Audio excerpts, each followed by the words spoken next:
Hey everybody, this is Mining Modern. I'm Corbin Hostler, and this week I am here with the expertises. I'm not really sure what else they called it at the deck.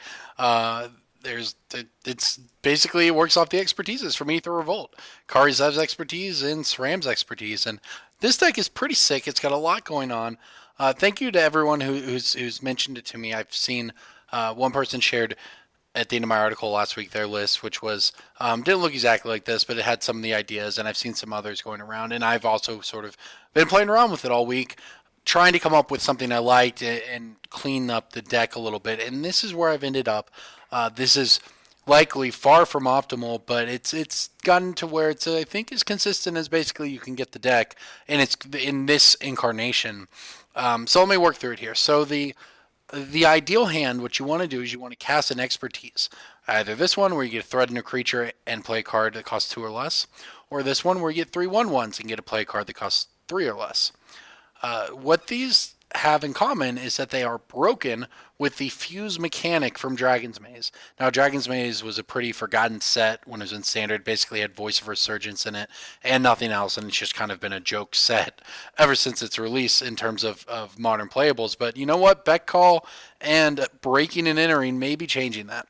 So the way this works is, even though one side of this card costs 6 mana, one costs 2, and it would cost 8 mana to fuse it, in typical situations, the way they interact with free spells and the way split cards work with, say, Cascade, for instance, is if you can legally cast one side of the card, you can cast either side of the card.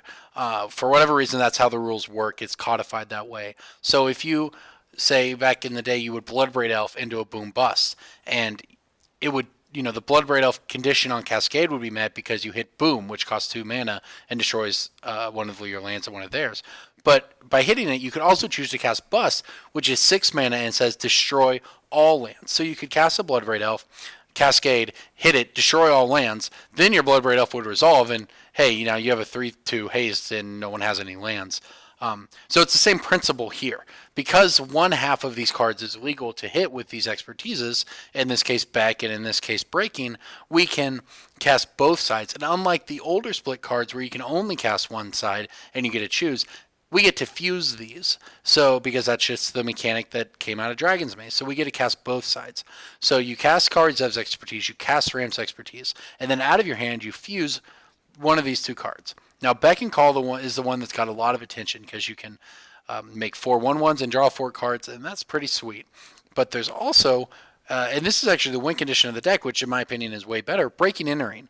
You mill 8 cards, and then you put a creature from a graveyard into play with haste under your control. So when you're able to fuse these, you mill yourself for 8, and then you put a creature into play and it has haste. And because it is one spell when you do it, it all happens at once before any triggers resolve. What that means is if you mill an Emrakul in the top 8 cards of your deck, you can put it into play immediately, and it'll have haste, and you get to attack them before its trigger happens. So you actually do get to cheat it into play. So that's what we're doing, right? We're aiming to cast one of these expertises with one of these cards in hand, preferably Breaking and Entering, hit a Gristlebrand or an Emrakul, give it haste, attack them with it. It's not like Through the Breach, which is also in the deck as a backup plan to get these into play. But unlike Through the Breach, they stick around after you do it. So step 1, have an expertise and one of these 2 cards in hand. Step 2, cast the expertise. Either cast Beck and Call, get 4/1/1s and draw 4 cards, or cast Breaking Entering, mill 8, hopefully hit a Grizzlebrand or an Emrakul, put it into play with haste, attack them. So that is the shell of the deck. Now to make that happen, we have 4 Birds of Paradise and 2 Sylvan Caryatids, both to make mana, to fix your mana, because obviously we're a 3-color deck here, but also to give you a target for Karizev's expertise. Even if your opponent does not have a creature, you can target your own creature with this card. We also have Faithless Looting to try to smooth out the deck, because obviously you can get really weird hands where you have Emrakuls and Gristlebrands and nothing else, and this helps a lot. It's card disadvantage in this deck in the sense that you don't necessarily interact much out of your graveyard outside of, breaking something into play. You can put a Gristlebrand in with Faithless Looting, but in this case we're basically using Faithless Looting as a bad Serum Visions because those are the colors we were in with this 3-color mana base. It's possible you could stretch the mana base of 4 colors to actually play Serum Visions, but you know that remains to be seen. You know, you'd have to change it up quite a bit, do yourself a lot more damage than this build does. But regardless, we have Faithless Looting to do that. We also have Brain in a Jar, which is sort of, it counts as its expertise number 9 because you put a charge counter on it, then cast an instant or sorcery equal to the number of charge counters. It works the same way. If charge counters are 2, we can cast both halves of either of these cards. So you can play this on turn, if you go turn 1 Birds, turn 2 play Brain in a Jar, take it up. On turn 3, you can actually take it up to 2 and go off. We also have, as I said, Through the Breach to give us some redundancy, kind of a backup plan, especially if they bring in Graveyard Hate or something, so you can still get these into play. Then we have Simian Spirit Guides floating around here just to give us some extra mana, go off a little sooner. The mana base, sort of what you'd expect, 3-color decks. We do have a Forbidden Orchard, which can give you any color of mana, and it gives them a creature, which can occasionally come up if you need a Karizev's expertise. You don't have anything else, right? But it also gives you, and along with the gemstone mine I threw in here, just so we have some ways to produce black mana. Now I have hardcast Gristlebrand off of Birds and Caryatids. That doesn't come up as much, but sometimes you do just want to hardcast Entering, which you can't do without obviously having access to black mana. And so I just wanted to put in one card that is sort of all around mana fixing.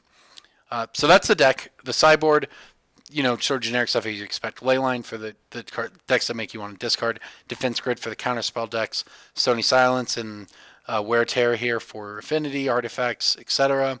Your relics for graveyard decks. A couple fun ones, right? Because I'm trying to play the split cards here. Profit Loss. Creatures you control get +1. Creatures they control get -1/-1. So I actually played a really sweet game against Affinity where my opponent attacked with a Signal Pest, an Ornithopter, and a Vault Scourge. And I did not have, my hand was a little awkward, but I had 2 Birds of Paradise. And I blocked the Ornithopter with one of them. And then I had 5 mana off of 2 birds and 3 lands, and I fused this. So I killed the Vault Scourge and the Signal Pest. I gave the Ornithopter -1/-1, make it into 0/1. I gave my Bird +1/+1, make it into 1/2. And I wiped 3 of his creatures off. And I ended up winning that particular game by just getting to 8 mana and hardcasting back Call, because sometimes the game works like that.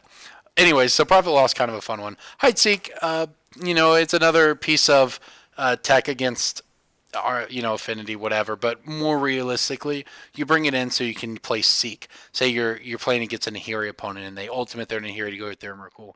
Well, you can instant speed, go get the Emrakul out of their deck, gain 15 life, and they don't have it. Or, barring that, like, even if you just, because you have hands where you don't always just win, right, clearly. And it's in your hand and you get to play it for free, well, then you can just go get the Emrakul out of their deck anyways, and now the Nahiri can never ultimate. So that's the deck. It's a pretty sweet deck. It's got a lot of moving pieces, as you can see, but it's a lot of fun. That is for sure. So a little bit janky, but a whole bunch of fun. So let's see how many games we can win with some expertises.